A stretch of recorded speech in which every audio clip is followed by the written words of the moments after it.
Hello বন্ধুরা, তার আগের রোববার আমরা কোথায় ঘুরতে গিয়েছি তোমাদের সঙ্গে শেয়ার করেছি। আবার এই গত রোববারে আমরা কোথায় ঘুরতে যাচ্ছি তাই তোমাদের সঙ্গে শেয়ার করছি। আমরা যাচ্ছি, প্রথমে একটা মাঠে গিয়েছি, ছোট্ট মাঠে। সেখানে একটা দেখো বকুল গাছ আছে, কি সুন্দর, গাছটা দেখে আমার খুব ভালো লাগলো। তারপর অনেক ফল হয়েছে, গাছ থেকে একটা ফল ছিঁড়লাম, ছিঁড়ে মিঠিকে দেখাচ্ছি, মানে ও তো দেখেনি কখনো বকুল ফল কি হয়। তারপর ওকে গাছ থেকে ফলটা ছিঁড়ে ওকে দুই একটা ছিঁড়েছি, ছিঁড়ে দেখাচ্ছি এটা বকুল ফল। ছোটোবেলায় আমরা অনেক এই ফলটা খেতাম, মিষ্টি হতো। তো ওকে দেখাচ্ছি। তারপরে কয়েকটা ফুলও ছিঁড়লাম, ওকে বলছি মিঠিকে যে এই ফুলগুলো দিয়ে মালা গাঁথা হয়, সুন্দর হয় মালা। তার পাশে আর একটা ছিল কদম গাছ, কি সুন্দর ফুল ফুটেছিল কদম গাছে, দেখতে খুব ভাল লাগছিল। এই কদম গাছে আসলে মানে বর্ষাকাল পড়ে গেল এরকমই। আর ও তো কদম ফুল ছিঁড়তে চাইছিল, পর ওর বাবা একটা কদম ফুল ছিঁড়ে দিল। তারপরেই আমরা আবার চলে যাচ্ছি ফাড়াবাড়ি, আই লাভ ফাড়াবাড়ি।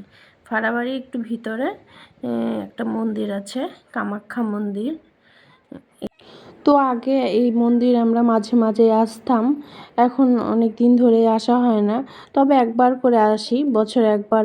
তোমার আষাঢ় মাসে আমাপতিতে এখানে বিরাট বড় করে অনুষ্ঠান হয়, 7 দিন ধরে অনুষ্ঠান হয়। সেই অনুষ্ঠানে আমরা প্রত্যেক বছরে আসি, এসে পুজো দিই। অনেক লোক হয়, অনেক ভিড় হয়। তখন মন্দির বন্ধ থাকে 7 দিন। 7 দিন পরে মন্দির খুলে পুজো হয়। আর 7 দিনই খিচুড়ি প্রসাদ দেয়। আর প্রচণ্ড ভিড় হয়, মানে অনেক লোক হয়।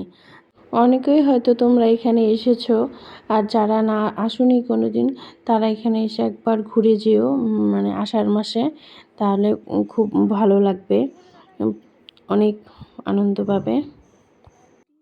এই তো আর 1 মাস পরেই এখানে অনুষ্ঠান হবে, মানে অনুষ্ঠানটা শুরু হবে।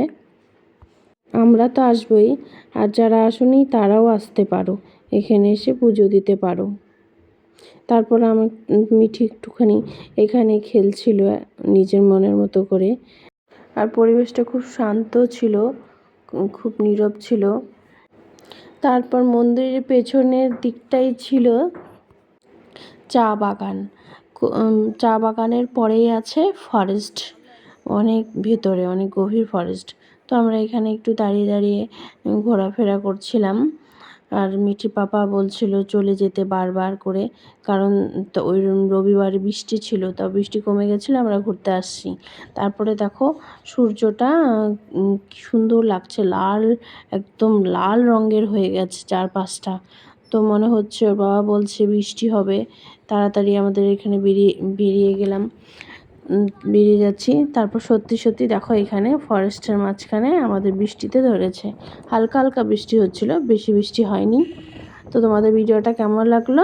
যদি ভালো লাগে তা লাইক কমেন্ট শেয়ার করো। সবাই ভালো থেকো, সুস্থ থেকো। আবার নেক্সট ব্লগে তোমাদের সঙ্গে দেখা হচ্ছে। Tata, bye bye.